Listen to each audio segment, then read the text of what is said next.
జోష్ కనబడగట్టింది. ఎట్లా ఎట్లా ఎలక్షన్స్ దగ్గర వస్తాయి, అట్లా జోష్ ఎక్కడ రావాలా. పార్లమెంట్ బూత్ కమిటీ అధ్యక్షులు, అదేవిధంగా పిఎల్సి మెంబర్, కోఆర్డినేటర్లు, వేదిక మీద ఉన్న విద్యార్థి దశ నుంచి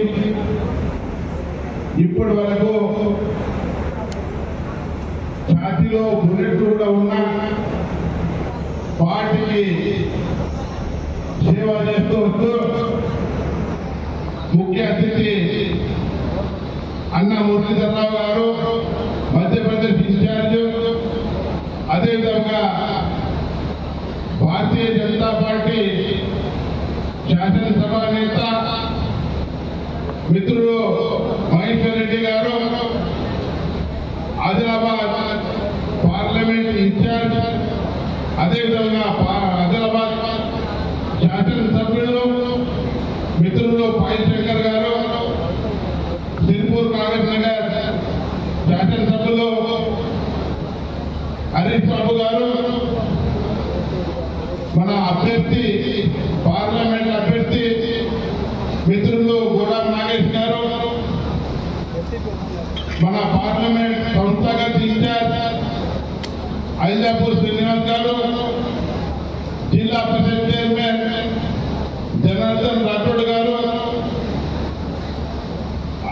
మన పార్లమెంట్ కన్వీనర్ అయ్యన్న గారు భూమన్న గారు, ఆదిలాబాద్ జిల్లా అధ్యక్షుడు బ్రహ్మానంద్ గారు, నిర్మల్ జిల్లా అధ్యక్షులు అంజయ్ కుమార్ రెడ్డి గారు, మన కోమరం భీం అధ్యక్షులు మిత్రులు శ్రీనివాస్ గారు, వేదిక మీద ఉన్న పెద్దలు అందరికీ, జిల్లా జనరల్ సెక్రటరీలు అందరికీ, మాజీ శాసనసభ్యులు నల్ల ఇంద్రకరణ్ రెడ్డి గారు, మాజీ జిల్లా పరిషత్ చైర్మన్ సుభాష్ రెడ్డి గారు, అందరికీ పేరు పేరున నమస్కారం తెలియజేస్తున్నాను. తెలుసు, పరివారవాది పార్టీ కాదు. ఇక్కడ బూత్ అధ్యక్షుల నుంచి ప్రధానమంత్రి మోదీ అయ్యారు, యోగి గారు ముఖ్యమంత్రి అయ్యారు, మన కిషన్ రెడ్డి గారు కేంద్ర మంత్రులు అయ్యారు, బండి సంజయ్ అన్న గారు పార్లమెంట్ సభ్యులు అయ్యారు. ఈ ఉదాహరణ మీకు అందరికీ తెలుసు. ఇక్కడ పరివారవాది పార్టీ కాదు. దానికోసం ప్రతి ఒక్కరు పార్టీ కోసం కష్టపడి ఓటు వేయించి నరేంద్ర మోదీ గారికి 3వ సారి ప్రధానమంత్రి చేయాలని అందరికీ విజ్ఞప్తి చేస్తున్నాను మిత్రులు. ఈ పార్టీ కోసం మనం ఓటు వేయడానికి ఇంటింటికి వెళ్ళి ఇక్కడ ఏదైతే మన రాష్ట్రంలో కాంగ్రెస్ ప్రభుత్వం ఉంది 6 గ్యారెంటీల మీద మనకి ఇంతవరకు ఒకటి కూడా పూర్తి చేయలేదని ప్రతి ఒక్కరికి చెప్పడం అవసరం ఉంది. 2 లక్షల రూపాయలు రుణమాఫీ కాలే, రైతు భరోసా ఇవ్వలేదు, 2500 భార్య మన లేడీస్ ఇస్తున్నారు అది కూడా ఇవ్వలేదు. అది ఏదైతే 1200 రైతు కూలీలకు ఇస్తున్నారు అది కూడా ఇవ్వలేదు. అది ప్రతి ఒక్క ఇంటికి పోయి చెప్పడం అవసరం ఉంది. అదేవిధంగా గత 10 సంవత్సరాల నుంచి టీఆర్ఎస్ కుటుంబం చేసిన వైఫల్యం కూడా చెప్పే అవసరం ఉంది. ఆ కుటుంబ పాలన అతో మనకు స్వచ్ఛ పాలన కావాలని చెప్పడం అవసరం ఉంది. 10 సంవత్సరాల నుంచి నరేంద్ర మోదీ ఏదైతే మన దేశం కోసం చేశారో మీకు అందరికీ తెలుసు.